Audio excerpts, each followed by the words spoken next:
All right, buddy, welcome back to Ox Talk. Appreciate you guys watching the show today. Hope you're having a fantastic weekend so far.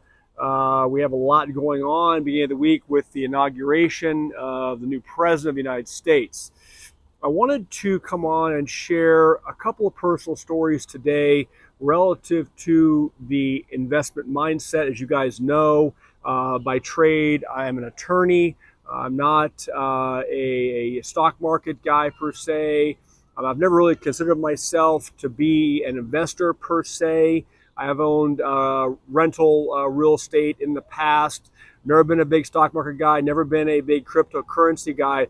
But I've been sharing with you the last few weeks on this channel that my outlook for 2025 is taking a little different path. And what I mean by that is personally, I am, as I've said in the past as well, being a litigator, the glass is always, it's always half empty, unfortunately, because what we see every day in the litigation side of business is, it's not only cutthroat stuff, but it's, you see about a lot of the bad stuff happen to people over greed and fighting over money. So I've always tended to be very conservative with things like that. As you know, I'm a big proponent of having, a foundation of wealth based upon physical precious metals. I continue to maintain that mindset.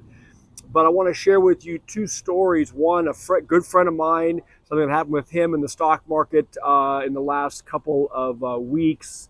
And then also a story with you relative to personal matter that I was fortunate enough to be, let's say, privy to an opportunity with a cryptocurrency investment that I recently sold some of and made a substantial profit. So I want to share it with you because the mindset's a little bit different. Okay, so a good friend of mine is a stock market guy. He's all in on the stock market. He's all in on the stock market long. He has his 401k, 100% invested in the stock market, believes in dividend stocks, and so I do listen to him. I listen to watch what he does. I observe.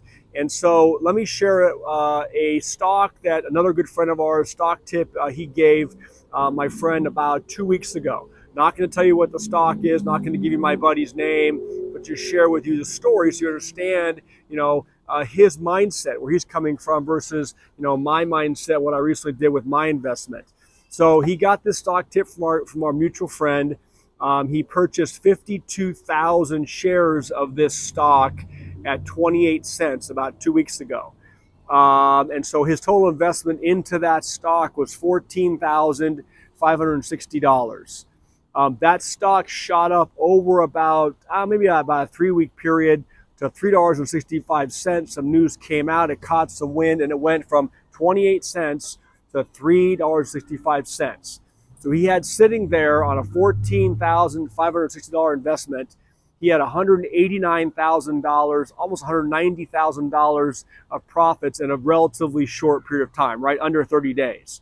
When they were exchanging group text messages, about that and how he was killing it, and I said, take some chips off the table, pull some profits, and let some ride. He did not. He didn't sell any of his shares over the ensuing week or so. Pretty quickly, that stock fell back to 98 cents. So what did he do? He watched it on the way down, did not sell. When it hit 98 cents, he thought this is a great opportunity to buy more. He bought 25,000 more shares. Now he's at 98 cents. Okay, now he's into it. The innage, if you will, is $24,500 more. That's 25,000 shares at 98 cents. So now his total investment in this stock is $39,060. The initial $14,560 and the $24,500. So he's sitting on 77,000 shares. It closed last Friday at 84 cents. Okay, so his account value now is $64,680. All right. And so, and if we take less his original investment, let me recap where we're at. At $3.65, he had $175,240 of profits. That was the $189,800 less his initial investment of $14,560. At 84 cents, where the stock's sitting right now, in it at 77,000 shares, he has less as investment. He has $25,620. Okay, of, let's say, profit. So he left, if you do the math, 175,240. Okay, it was pure profit had he cashed out. Okay, less what he has now. He left in profit. He left $149,620 on the table. Okay, now you might say, well, look at, you didn't even recommend he cash it all out. You said take some profits and let some ride, and that's absolutely correct.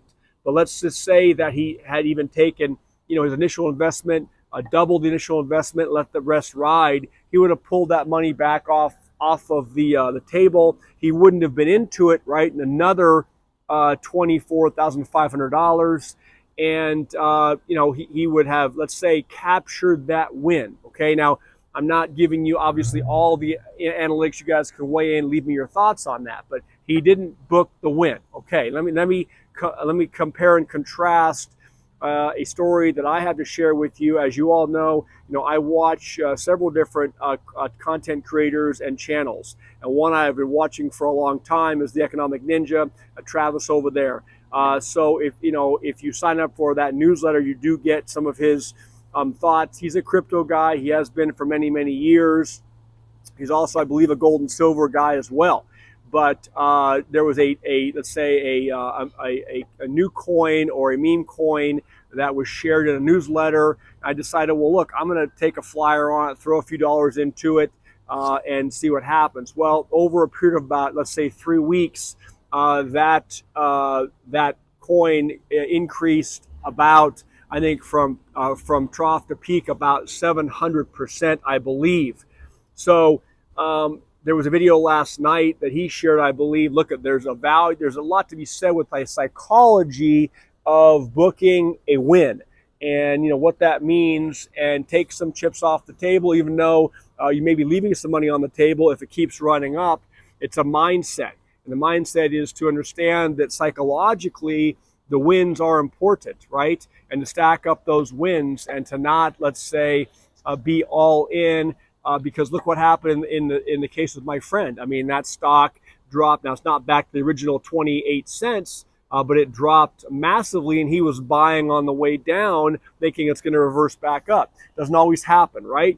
So with any kind of investment, you guys can leave your comments. Let me know what you think. In my case, I ended up booking, at least on the profits that I took. I'm still letting some ride. I didn't sell it all. I didn't even sell half, but I took a 650% profit, on the share of the total portfolio of that coin that I sold. Okay, so, and I can put that back into some other cryptos if I want to. I can keep it on the sidelines, dry powder for something else. Just understand it gives you options, but it also creates a psychology that is not this greedy, I'm going to get 150% of everything mentality that so many people have. So again, I wanted to share that story with you.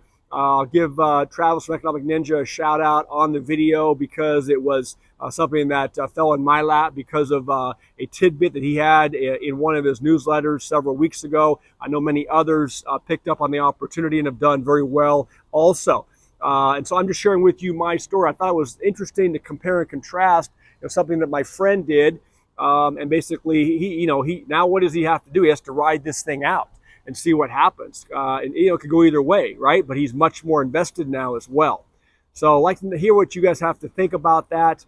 Whether you love cryptocurrency, hate them, think it's a scam, that's not really the point of this. Whether you are a stock market person, think it's the greatest thing since sliced bread, or you stay away from it, again, that's not really the point of the video. But my friend happens to be a stock market guy. I am availing myself of as many opportunities as I can this year in 2025. I'm going to keep booking wins, and I'll keep sharing those with you guys.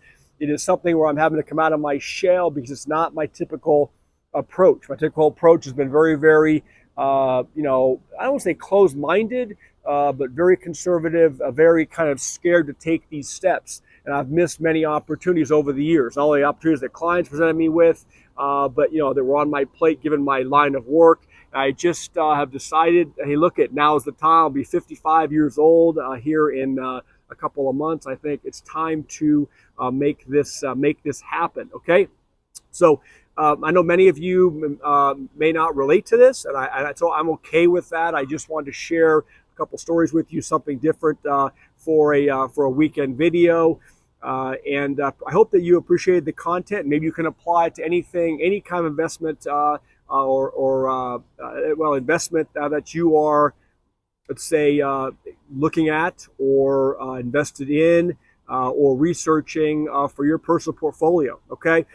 Thanks again for listening, and you guys are supporting the channel. I'll talk to all of you soon. Bye.